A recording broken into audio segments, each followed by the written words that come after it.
Olá, família do canal, sejam bem-vindos a mais um vídeo. Pois é, o nosso Sol, ele acabou de produzir uma erupção solar.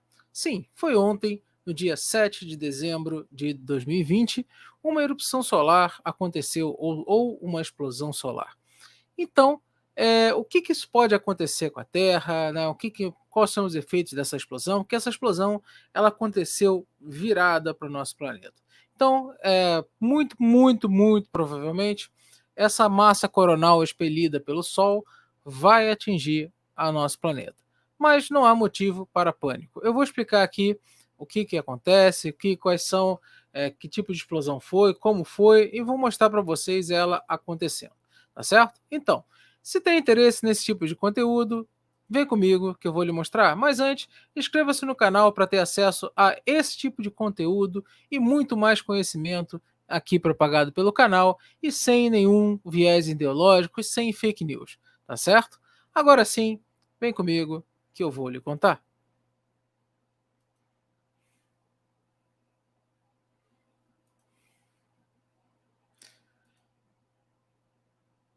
Pois é, né, pessoal? Então foi isso aqui, ó. Isso aqui que aconteceu, tá? Uma erupção solar ou uma explosão solar, tá? Aqui nesse momento aqui que acontece.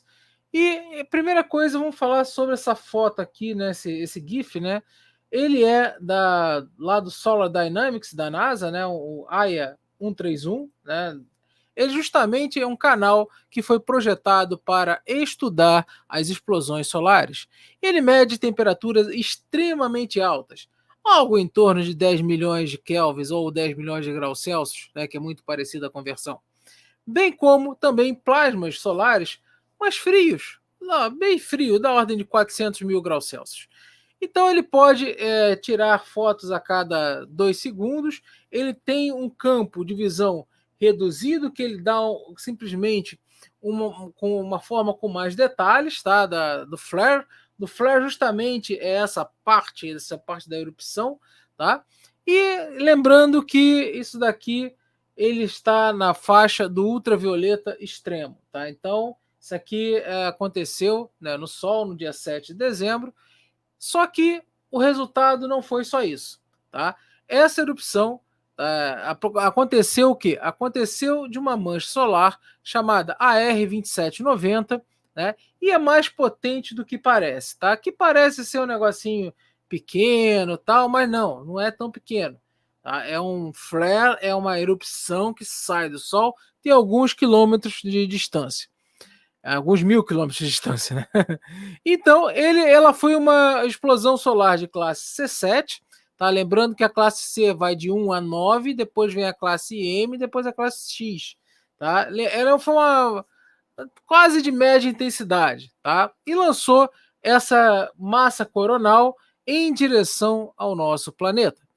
Aí o que acontece? Antes dessa massa coronal atingir a Terra, um pulso de raio-x, né, desse flare ionizou parte da nossa atmosfera da Terra, causando o quê? Pequenos apagões nas ondas de rádio, na América do Sul. Né? Algumas frequências, né, elas foram principalmente abaixo de 10 MHz, elas foram canceladas, né, foram praticamente zeradas, né? E ironicamente, né, o próprio sinal, né, foi uma fonte de rádio, né, de emissão. E, gente, radioamadores ou encontraram alguns ruídos, né, devido a isso durante esse apagão nas ondas de rádio. Mas isso aqui foi o que aconteceu. Lembrando que ela, ela, ela simplesmente ejetou, né, essa quantidade, uma quantidade grande, né, para os nossos padrões da Terra, mas que para padrões de estrela não é nada. Agora, então vamos lá. Essa explosão ela causou a ejeção, né, de massa coronal em direção à Terra. Então, o que, que isso pode acontecer? Nós vemos o seguinte, que essa nuvem ela pode provocar uma tempestade geomagnética. Tá? O resultado, né, até dos modelos já confirmam que ele provavelmente atingirá a Terra entre a segunda metade do dia 9, tá, ao dia 10 de dezembro. Ou seja, vai atingir a Terra entre o dia 9 e o dia 10 de dezembro. Ou seja, entre amanhã e depois de amanhã. Tá? Então, esse caminho até o nosso planeta, a gente vai coletar várias mais informações, mas também tem o seguinte: é um material de movimento lento, né, de um fluxo, né, de vento solar, que não é bem um vento solar. Tá? Isso aí é ejeção de massa coronal, ela tem uma velocidade menor do que o próprio vento solar. Agora, o impacto combinado do vento solar mais isso daí pode desencadear tempestades magnéticas fortes, tá? Como uma categoria G3. Que a categoria G3, o que pode acontecer? Por exemplo, no sistema de energia, pode ter o quê? Algumas correções na tensão podem ser necessários, tá? Alguns falsos alarmes, eles podem ser disparados em alguns dispositivos de proteção desses sistemas. Agora, em naves espaciais e satélites, o carregamento da superfície pode ocorrer, né, de alguns componentes do satélite, ou seja, podem simplesmente ter uma sobrecarga, tá? E também vai aumentar o arrasto dos satélites na órbita. Por quê? Porque você está aumentando a densidade do meio. Tá? Então você pode ter um aumento desse arrasto que pode ter que causar o quê? Algumas correções podem ser feitas, né, da Terra, tá? Por causa do problema da orientação desse satélite em mudanças de arrasto.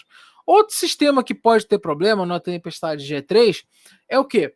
É a questão da navegação. Então a navegação por satélite pode ficar intermitente, a navegação de rádio de baixa frequência também, pode ter problemas com auroras e a aurora pode ter problemas com rádio, né? Ondas de rádio pode ter problemas também, mas e nós podemos ver uma coisa bonita: as auroras podem ficar mais intensas e um pouco mais para o sul, tá? Isso no hemisfério norte e no hemisfério sul, a aurora um pouco mais para o norte.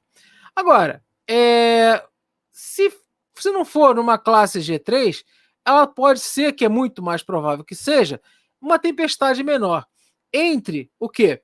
Entre uma classe G1 e uma classe G2, tá? Entre uma classe G1 e classe G2. E o que isso pode acontecer? Numa classe G2, tá? Os impactos dessa tempestade, eles podem ser também no sistema de energia, só que de uma altitude mais alta. Pode apresentar alguns alarmes de voltagens, batidas longas de duração, que podem causar alguns danos em transformadores. Tá? Isso aí pode acontecer. Agora, nas espaçonaves, mesma coisa, correção da orientação, um pouco menos de ionização, né, um pouco menos de carga nos componentes, e pode mudar por causa do arrasto também. Agora, em outro sistema, por exemplo, propagação de radiofrequência pode desaparecer em latitudes mais altas, auroras podem ser vistas também um pouco mais para o sul, né, no hemisfério norte, um pouco mais para o norte no hemisfério sul. E se for uma tempestade G1, que é bem mais fraca, eles podem provocar o quê? Flutuações nas redes elétricas, pode acontecer, tá? Mas nada alarmante, e possível impacto em menores operações de satélite. Sistema, por exemplo, animais migratórios, eles são afetados, né, em níveis superiores, né, principalmente por causa da navegação deles, tá? Íons principalmente aves migratórias, eles possuem alguns íons na cabeça que se orientam com o campo eletromagnético. Então, se tiver qualquer perturbação, eles podem ficar um pouco desorientados. E também auroras também podem ser um pouco mais visíveis, tá certo? Então, não há motivo para nenhum alarde. Este não é um grande evento, né, climático espacial, mas depois de 3 anos de um mínimo solar, né, bem silencioso, ou melhor, ultra silencioso, isso já é algo para se falar. Assim, caramba, né? Vamos ter uma tempestade eletromagnética forte, que pode materializar auroras vistas, né, de estados, principalmente lá dos Estados Unidos, né, muito mais abaixo do que são acostumados, tá certo?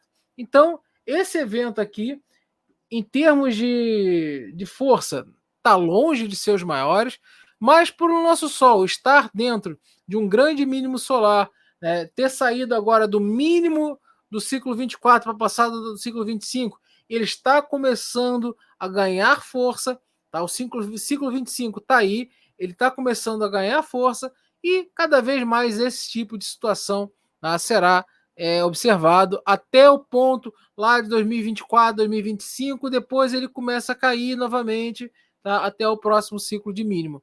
tá certo?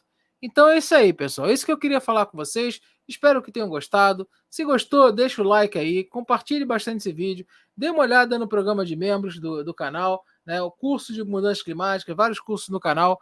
Forte abraço, até a próxima.